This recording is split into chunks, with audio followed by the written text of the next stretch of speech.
الحمدللہ رب العالمین والصلاة والسلام علی سید الانبیاء والمرسلین نبینا محمد وعلی آلہ وصحبہ اجمعین، اما بعد۔ محترم سامعین کرام، احباب گرامی، دیگر حضرات،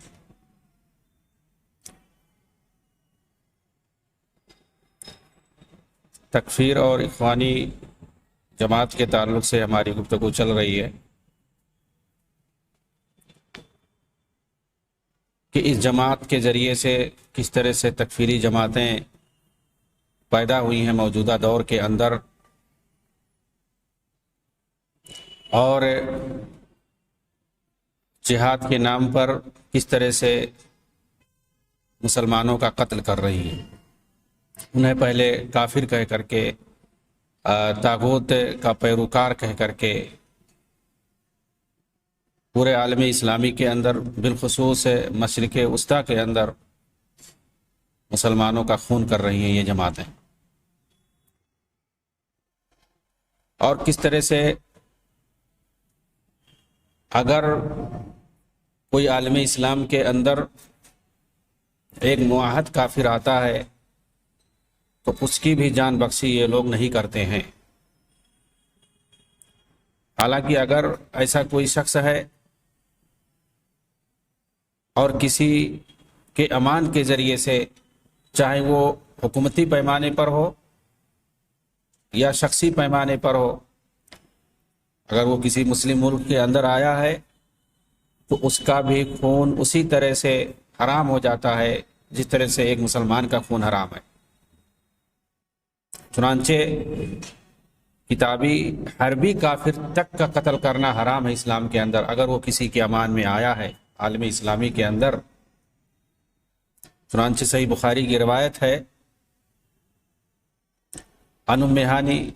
رضی اللہ تعالی عنہا قالت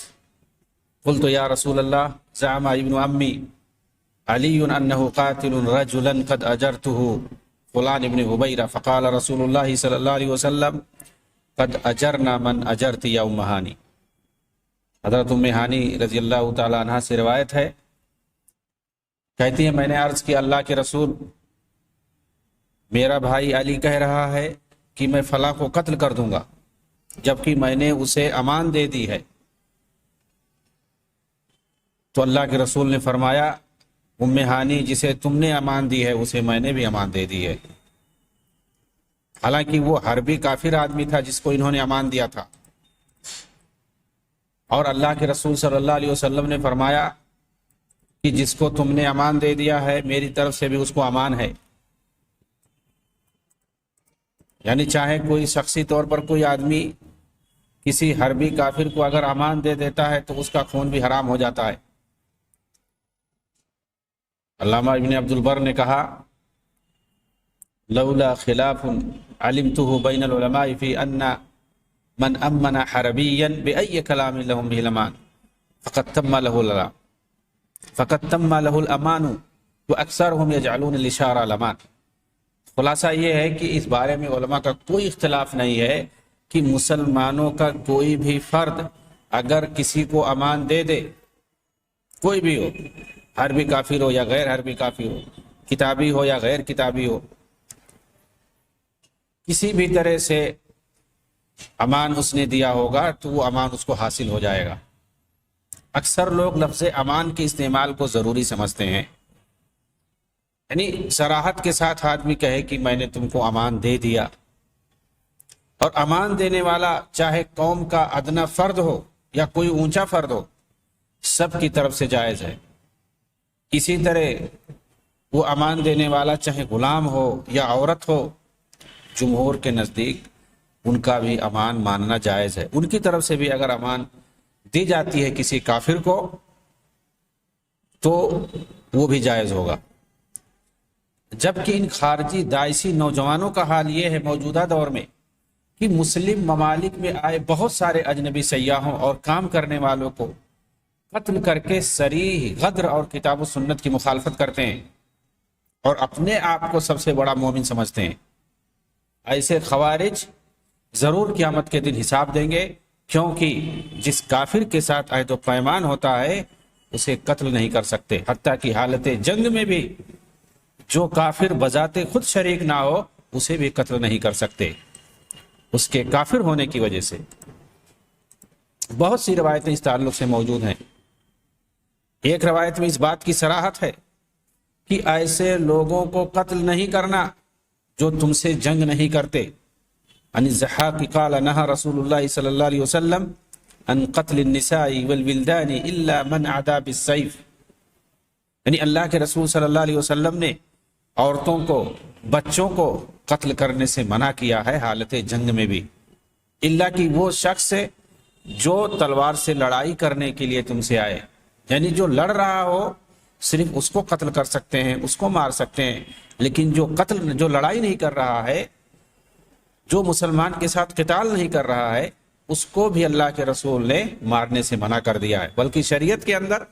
عہد و پیمان والے کافر کے غلطی سے قتل ہو جانے پر دیت مقرر کی گئی ہے کہ اگر کسی کافر سے عہد و پیمان ہے، کسی کافر ملک سے کسی نے عہد و پیمان کر رکھا ہے اور اس کے کسی آدمی نے اس ملک کے کسی فرد کو اگر قتل کر دیا ہے، غلطی سے قتل کر دیا، اسے نہیں پتا تھا کہ ہمارے ملک سے عہد و پیمان ہوا ہے، تو ایسی صورت میں دیت دی جائے گی، اور اس کی صراحت قرآن میں ہے۔ اللہ رب العالمین نے فرمایا وَمَا كَانَ لِلْمُؤْمِنٍ أَن يَقْتُلَ مُؤْمِنًا إِلَّا خَطَأً وَمَنْ قَتَلَ مُؤْمِنًا خَطَأً فَتَحْرِيرُ رَقَبَةٍ مُؤْمِنَةٍ وَدِيَةٌ مُسَلَّمَةٌ إِلَىٰ أَهْلِهِ إِلَّا أَن يَصَّدَّقُوا فَإِنْ كَانَ مِنْ قَوْمٍ عَدُوٍّ لَكُمْ وَهُوَ مُؤْمِنٌ فَتَحْرِيرُ رَقَبَةٍ مُؤْمِنَةٍ وَإِنْ كَانَ مِنْ قَوْمٍ بَيْنَكُمْ وَبَيْنَهُمْ مِيثَاقٌ فَدِيَةٌ مُسَلَّمَةٌ إِلَىٰ أَهْلِهِ وَتَحْرِيرُ رَقَبَةٍ مُؤْمِنَةٍ فَمَن لَّمْ يَجِدْ فَصِيَامُ شَهْرَيْنِ مُتَتَابِعَيْنِ توبۃ من اللہ وکان اللہ علیما حکیما۔ کس کس کی طرف سے دیت دی جائے گی؟ قتل خطا کسے کہتے ہیں؟ قتل خطا میں صرف مومن ہی نہیں شامل ہے، اس کے اندر معاہد کافر بھی شامل ہے۔ اس آیت کے ذریعے سے ہمیں پتہ چلا کہ اگر ایسی قوم سے اس فرد کا تعلق ہے جس کو غلطی سے قتل کیا گیا ہے کہ تمہارے درمیان اور ان کے درمیان کوئی عہد و پیمان ہوا ہو، تو اس کے گھر والوں کے حوالے کیا جائے گا۔ کیا حوالے کیا جائے گا؟ دیت حوالے کیا جائے گا، اور ایک مومن گردن کو آزاد کرنا ہوگا، اور اگر جو نہ پائے تو مسلسل 2 مہینے تک روزہ رکھے۔ یعنی جس طرح سے کسی مومن کو اگر قتل کر دیا جان بوجھ کر کے تو اس کے لیے دیت ہے، اسی طرح سے اس معاہد فرد کے لیے، اس معاہد کافر کے لیے جس کے ساتھ معاہدہ ہوا، اگر اس کو قتل کر دیا گیا ہے غلطی سے تو اس کے لیے بھی دیت کو مقرر کیا گیا ہے۔ لیکن موجودہ دور کے جو خارجی تنظیمیں ہیں جہاد کے نام پر مسلمانوں کو، اور اسی طرح سے ان کافروں کو جو قتل کرتے ہیں، جو امان میں رہتے ہیں، جو باقاعدہ امن و امان کے ساتھ آتے ہیں، ان کا حشر وہی ہوگا جس کی صراحت حدیثوں کے اندر کر دی گئی ہے، جس کی صراحت قرآن کے اندر کر دی گئی ہے۔ بلکہ حدیث کے اندر صاف الفاظ ہیں کہ ایسا شخص جس نے معاہد کو قتل کیا، کسی معاہد حربی کافر کو قتل کیا جس کے ساتھ معاہدہ ہوا ہے، وہ جنت کی خوشبو کبھی نہیں پائے گا، حالانکہ جنت کی خوشبو 40 سال کی دوری مسافت پر جو ہے پائی جاتی ہے۔ اب سوال یہ ہے کہ ایسی خارجی اور تکفیری تنظیموں اور ان کے افکار کا مقابلہ کیسے کیا جائے موجودہ دور میں، جن کے ذہنوں کو مسموم کر دیا گیا ہے، مسلمان نوجوانوں کے ذہنوں کو زہر آلود کر دیا گیا ہے خارجی افکار کے ذریعے سے، تکفیری افکار کے ذریعے سے۔ عصر حاضر کی خارجی تنظیموں کا تعلق اگر آپ دیکھیں گے تو کسی نہ کسی ناحیے سے دشمنان اسلام سے جا کر کے ملتا ہے۔ اس کا پتہ لگایا جا سکتا ہے آسانی سے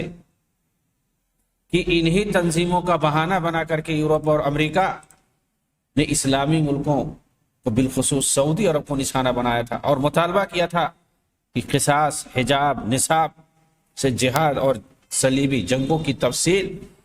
نیز دینی رفاہی تنظیموں پر پابندی لگائی جائے، اور وہ اپنے اس مقصد میں کافی حد تک کامیاب ہوئے۔ کیونکہ یہی ساری چیزیں اور ایسی تنظیموں کے ابھرنے کا سبب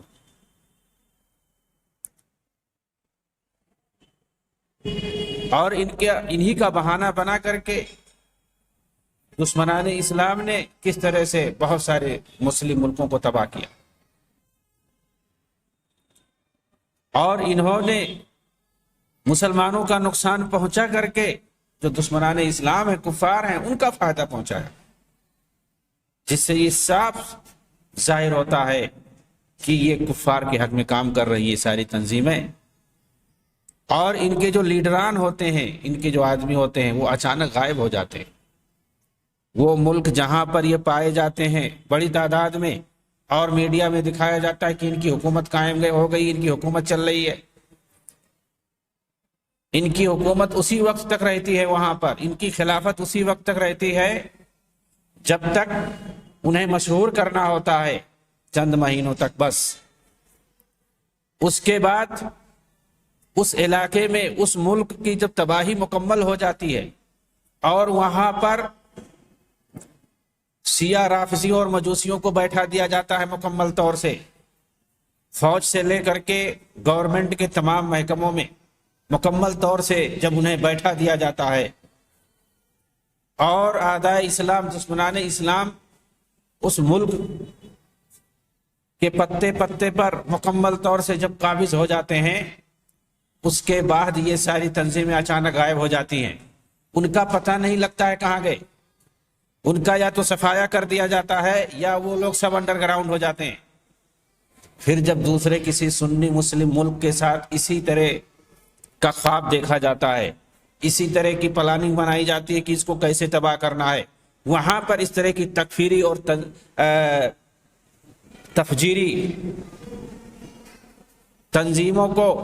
لا کر کے ابھارا جاتا ہے اور بتایا جاتا ہے کہ فلاں نام کا لیڈر پیدا ہوا ہے اور وہ خلافت قائم کرنا چاہتا ہے۔ سمجھ لیجئے کہ اب اس ملک کی بھی تباہی مقدر ہو گئی ہے، وہاں پر بھی شیعہ رافضی یا وہاں پر امریکہ یا صلیبی ناٹو اور اس کے بنائے ہوئے پٹھو وہاں پر بیٹھنے والے ہیں اور اس ملک کی فوج کو تباہ کرنے والے ہیں اور اس ملک کی دولت کو تباہ کرنے والے ہیں۔ وہاں جو رفاہی تنظیمیں ہیں، وہاں جو مدارس اور جو یونیورسٹیاں ہیں، ان سب کو تباہ کرنا ہے۔ پورا جب ملکی ڈھانچہ تباہ کر دیا جاتا ہے، اس کے بعد ان کی حکومت بھی ختم ہو جاتی ہے، ان کی خلافت بھی وہاں سے ختم ہو جاتی ہے، یہ ساری تنظیمیں انڈر گراؤنڈ ہو جاتی ہیں، اور یا تو ان کا صفایا کر دیا جاتا ہے کیونکہ ان سے کام لینا ختم ہو گیا، اب کام نہیں رہ گیا،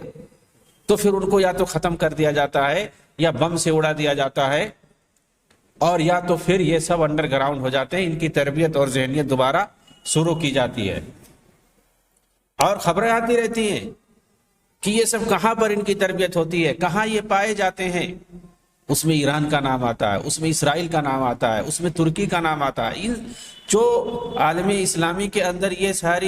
سارے ممالک ہیں، ان کا باقاعدہ استعمال کیا جاتا ہے۔ صلیبی ناٹو اور اس کے بعد امریکہ، یہ سب بعد میں آتے ہیں۔ اوپر سے جو کارروائی کرنا ہوتی ہے، جو ضروری چیزیں ہوتی ہیں، وہ سب کرتے ہیں، باقی کام وہ اپنے انہیں ایجنڈوں سے لیتے ہیں، انہیں ایجنڈوں سے لیتے ہیں، اور ان کے ذریعے سے مسلم ملک کو تباہ کرتے ہیں۔ چنانچہ جو بھی وہاں پر چاہے رفاہی تنظیمیں ہیں، دینی تنظیمیں ہیں، ان کا بہانہ بنا کر کے وہاں پر پابندی لگا دیا جاتا ہے، اور اس طرح سے دعوت اور تبلیغ کا کام سب سے پہلے ٹھپ کیا جاتا ہے۔ سعودی عرب کے وزیر داخلہ، سابق وزیر داخلہ امیر نائف بن عبدالعزیز نے ان دشمنان اسلام کو کھل کر جواب دیا تھا اور ببانگ دہل کہا تھا کہ ان هذه الدعوى الربانية الخالدة هي التي تمثل روح الإسلام الحقيقي، دين الحكمة والموعظة الحسنة، ولا تمثله الشعارات الزائفة التي يطلقها الخارجون على الإسلام والمسلمين من كهوف الظلام ليتلقفها أعداء الإسلام ويصنع منها صورة مشوهة أبعد ما تكون عن الإسلام. إن نبي الإسلام هو نبي الرحمة والإسلام هو دين الرحمة، ولا يمكن أن تجتمع الرحمة والإرهاب في أخل واحد أو قلب واحد أو بيت واحد. یہ توحید پر مبنی دعوت، یہ توحید پر مبنی دعوت ہی ربانی دعوت ہے جو ہمیشہ ہمیشہ باقی رہنے والی ہے۔ یہی اسلام کی حقیقی روح کی نمائندگی کرتی ہے جو کہ حکمت اور مواعظ حسنہ کا دین ہے۔ اس کی نمائندگی کبھی بھی کھوکھلے نعرے نہیں کر سکتے، جس کا پرچار مسلمانوں سے خارج ایک باغی جماعت ظلمت و تاریکی کے غار سے چھپ کر کرتی رہتی ہے، اور جسے دشمنان اسلام لے کر اڑ جاتے ہیں اور اسی کی بگڑی ہوئی شکل کو اسلام کی حقیقی شکل بنا کر پیش کر دیتے ہیں، جبکہ دین اسلام سے اس کا کوئی تعلق نہیں ہے۔ یقیناً دین اسلام کے نبی رحمت ہیں اور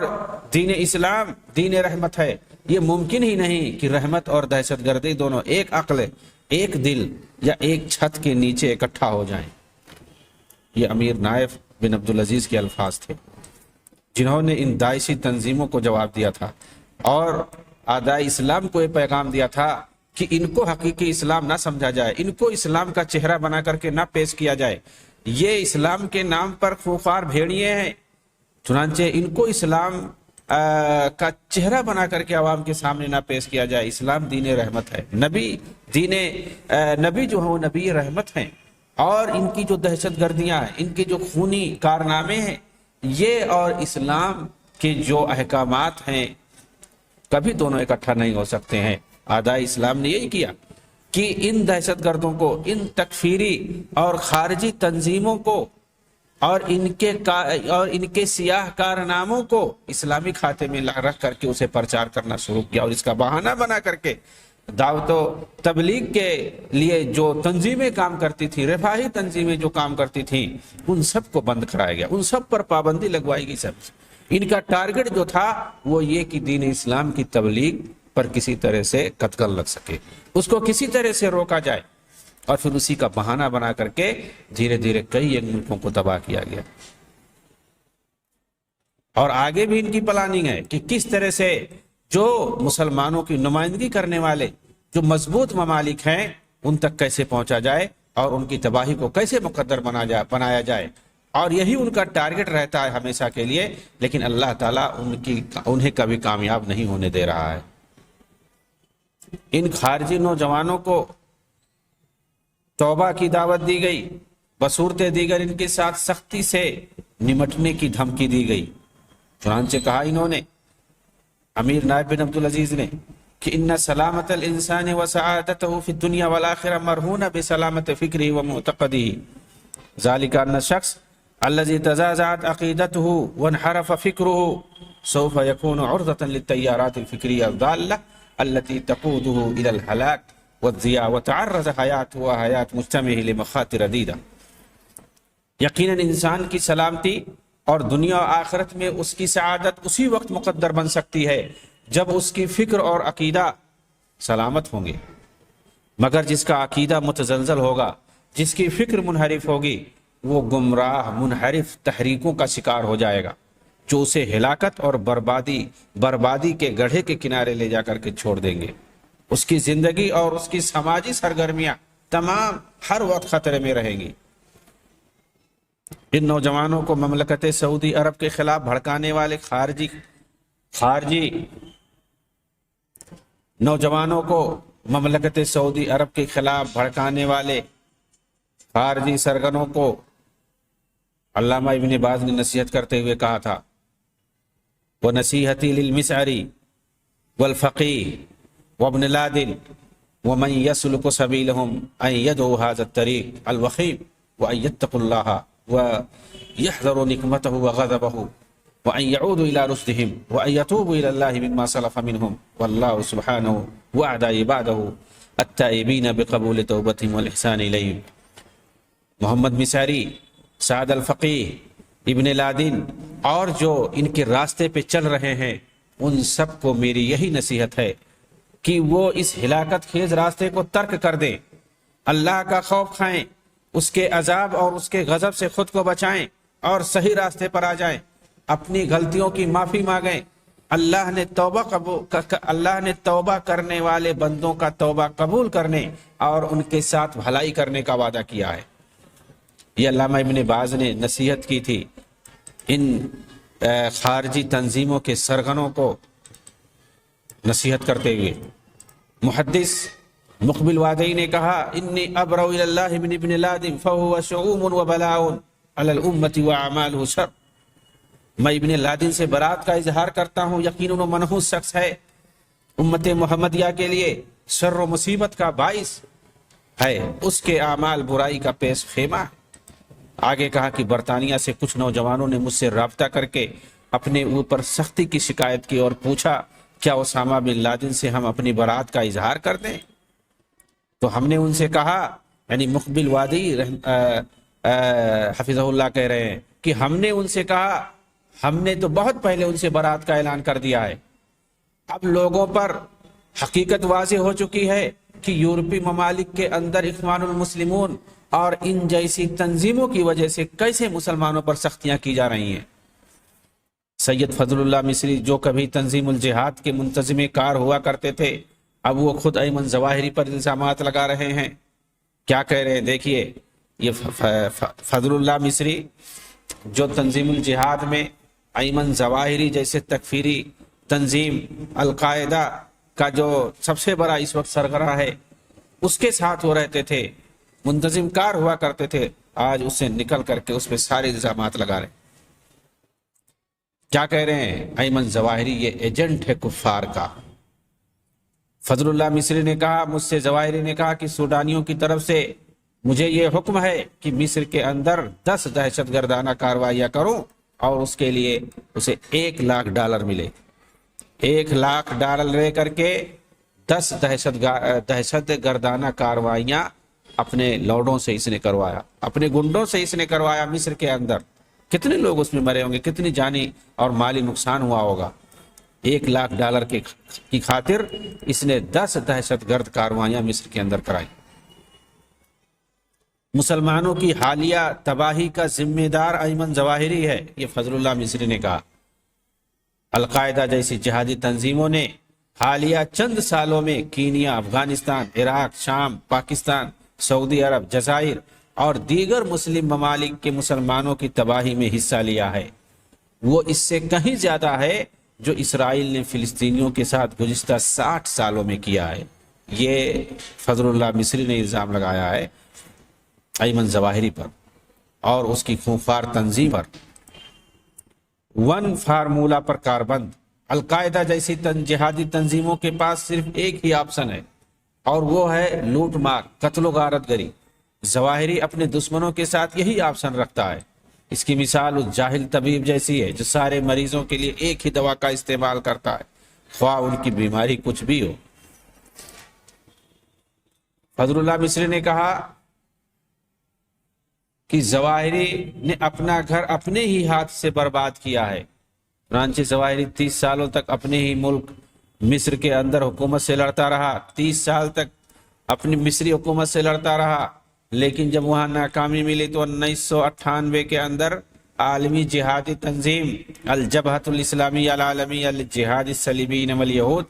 سے جا کر کے مل گیا اور عالمی پیمانے پر قتل و غارت گری شروع کر دی مسلم ملکوں کے اندر۔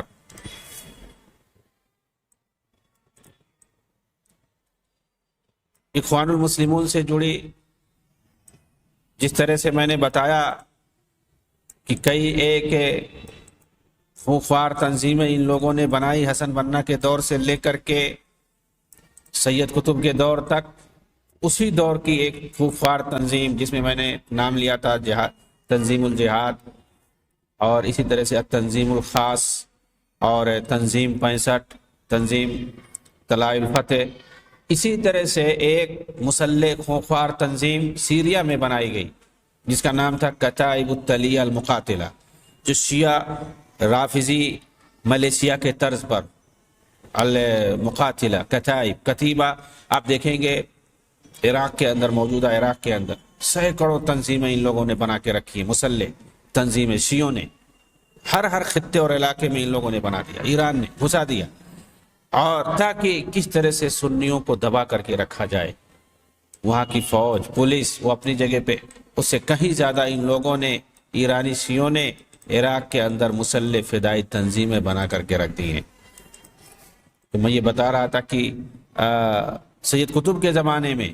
سیریا کے اندر ایک مسلح فدائی تنظیم بنائی گئی، ان لوگوں نے بنایا، جس کا نام رکھا کتائب التلیہ المقاتلہ۔ اس کو کس نے بنایا تھا؟ مروان حدید، مشہور سنی شہر حمات کے اندر یہ شخص 1934 میں پیدا ہوا تھا، ایک مالدار گھرانے میں، مروان حدید۔ اس کا باپ زمین کی خرید و فروخت کرتا تھا۔ 1962 میں اس کے والد نے اسے قاہرہ یونیورسٹی بھیجا پڑھنے کے لیے۔ جامعہ نصف کے اندر ایگریکلچرل یعنی زراعت کی تعلیم کے لیے وہاں پر اس نے داخلہ لیا، مگر اس دوران سید قطب اور اس کے افراد سے ملاقات ہو گئی جنہوں نے اس کی برین واشنگ کر دی۔ اس دوران حسن بنا کے بہت سے شاگردوں بالخصوص سید قطب سے اس نے ملاقات کی اور ان اخوانیوں کے ساتھ مصر میں اسے جیل بھی جانا پڑا۔ تعلیم حاصل کر کے 1964 میں اپنے وطن واپس آ گیا سیریا کے اندر، مگر اس کے گھر والوں نے جیسی امید کی تھی ویسی اس طرح سے یہ واپس نہیں آیا، بلکہ ایک خوفار ارادے سے آیا، اور آتے ہی سیریا کے اندر اخوانی تنظیم کو جوائن کر لیا۔ 1970 میں باقاعدہ ایک خوفار مسلح تنظیم کی بنیاد رکھ دی جس کا نام التلیہ المقاتلہ لجند اللہ رکھا، اور اسے اخوان المسلمین کی مسلح شاخ بتایا، جس نے حمات اور حلب جیسے سنی شہروں میں 1982 تک ہزاروں شہریوں کو خاک و خون میں ملا دیا، کیونکہ اس کے اخوانی فکر کے اعتبار سے یہ سب طاغوتی نظام کا حصہ تھے۔ 1976 کے اندر جیل میں مروان حدید کی وفات کے بعد عبدالستار اس کا نیا لیڈر بن گیا اس جہادی تنظیم کا۔ 1979 کے اندر اس کے لیڈر عبدالستار الزعیم نے اس کا نام بدل کر کے التلیہ المقاتلہ للاخوان المسلمین رکھ دیا، ڈائریکٹ اس کا نام اخوان المسلمین سے جوڑ دیا، تاکہ سیریا کے اندر جہادی عمل کو اخوانی کھاتے میں یقینی طور پر ڈالا جائے۔ یہ نہ سمجھ میں آئے کہ یہ اس سے جو ہے اخوانیوں کا کوئی تعلق نہیں ہے، اور یہ سب جو جہادی کام ہو رہا ہے لوگ یہ نہ سمجھیں کہ یہ کوئی دوسرا کر رہا ہے اور یہ ثواب کوئی دوسرا کر رہا ہے لاکھوں مسلمانوں کا قتل کر کے۔ چنانچہ ان لوگوں نے اس کا نام بدل کر کے التلیۃ المقاتلہ للاخوان المسلمین رکھ دیا، تاکہ جو ثواب کا کام کر رہے ہیں ڈائریکٹ یہ اخوان المسلمون کے کھاتے میں آئے۔ مروان کا بدلہ لینے کے لیے اس تنظیم نے سینکڑوں خودکش حملے کیے تھے۔ اس کو جب جیل میں رکھا گیا اور اس کے بعد اس کی پھانسی ہو گئی تھی،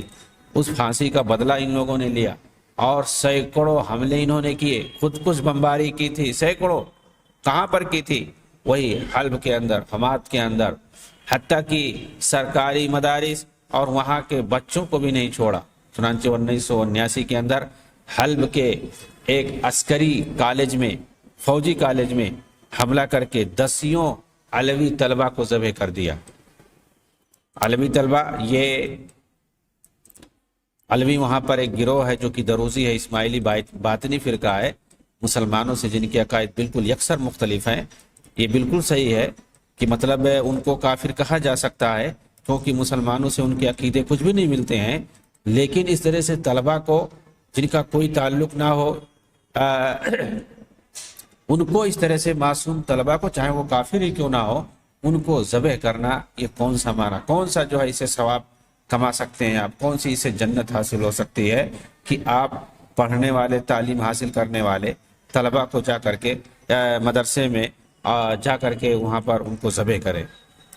اس کے بعد اسدی حکومت نے اخوانی جماعت اور سنیوں کے خلاف اپنا رویہ بالکل سخت کر لیا۔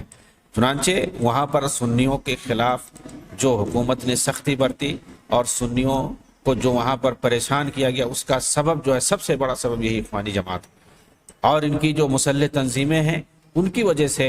ان لوگوں کو ستایا جاتا تھا۔ اخوانیوں کو چن چن کر اس نے مارا۔ 1982 میں اسدی حکومت نے حمات کے اندر اخوانیوں کو مارنے کے لیے باقاعدہ کیمپنگ آپریشن چلایا تھا، جس کے چلتے 20 سے 40 ہزار سنی بھی شہری مارے گئے۔ ان کے خلاف آپریشن ہوتا تھا اور اس کے بعد مارے جاتے تھے سب سنی مسلمان، کیونکہ وہ سنیوں کے بھیس میں رہتے تھے اور اپنے ساتھ سنی مسلمانوں کو بھی مرواتے تھے، کٹواتے تھے۔ 20 سے 40 ہزار سنیوں کو مارا گیا اس آپریشن کے اندر، جو اسدی حکومت نے بشار اسد کا جو باپ تھا حافظ اسد، اس کے زمانے میں جو چلایا گیا تھا یہ آپریشن سنیوں کے خلاف باقاعدہ چلایا گیا تھا، کیونکہ اخوان المسلمون کو سنی تنظیم مانا جاتا تھا، اور ان کی وجہ سے حلب کے اندر اور حماد کے اندر جو مشہور سنی شہر تھے بڑے بڑے، ان کو تباہ کر دیا گیا۔ حکومت نے ان کو جو ہے تباہ کر دیا مکمل طور سے، کیونکہ ان سب کو حکومت خارجی سمجھتی تھی کہ یہ لوگ باغی ہیں، خارجی حکومت کے خلاف یہ لوگ حملہ کرتے ہیں، حکومت کے اداروں پر حملہ کرتے ہیں، حکومت کی فوج پر حملہ کرتے ہیں۔ چنانچہ اس کی وجہ سے حافظ اسد کی حکومت نے ان شہروں کو مکمل طور سے تباہ اور برباد کر دیا، اور جو کچھ باقی تھا وہ تو 2011 اور 12 میں تباہ کروا دیا ان لوگوں نے۔ تو اس طرح سے اگر آپ دیکھیں گے تو سیریا کے اندر وہاں کے سنی مسلمانوں پر جو ظلم ہوا ہے حکومت کی طرف سے، یہی لوگ اس کا سبب ہیں، ورنہ وہاں کی جو حافظ اسد کی جو حکومت تھی وہ ایک طرح سے سمجھ لیجئے کہ وہ مذہبی نہیں تھی، وہ ایک طرح سے اس کا ذہن جو تھا وہ کمیونسٹ خیال کا تھا۔ اگر لوگ زیادہ بغاوت نہیں کرتے اس کی حکومت کے خلاف، اور یہ اخوانیوں نے جس طرح سے حملے کیے اس کو طاغوت سمجھ کر کے، تو پھر وہ سخت ہوا، اور اس نے جو ہے ایران سے مدد لے کر کے، اور اسی طرح سے اس نے بعض موقعوں پر عراق سے باقاعدہ مدد لے کر کے ان لوگوں کو حملے کرائے اور سنیوں کو تباہ اور برباد کیا اس نے۔ اسی وقت جب یہ لوگ مارے جا رہے تھے، سنیوں کو وہاں پر ستایا جا رہا تھا، تو یہ سارے اخوانی بھاگ کر کے خلیجی ممالک میں چلے آئے۔ سرور زین العابدین، علی طنطاوی انہی میں سے تھے جو بھاگ کر کے یہاں آئے، اور سرور زین العابدین نے آ کر کے خلیج کے اندر اخوانیوں کی ایک نئی تنظیم بنائی جس کو سروری تنظیم کہا جاتا ہے، اور یہ خلیجی اخوانی ہیں۔ بہرحال ان کی تفصیل بہت پرانی ہے، اور کس طرح سے ان کے ذریعے سے عالم اسلام کو تباہی ہوئی ہے وہ انشاءاللہ بتاتے رہیں گے۔ آمین وآخر دعوانا الحمدللہ رب العالمین، والسلام علیکم ورحمۃ اللہ وبرکاتہ۔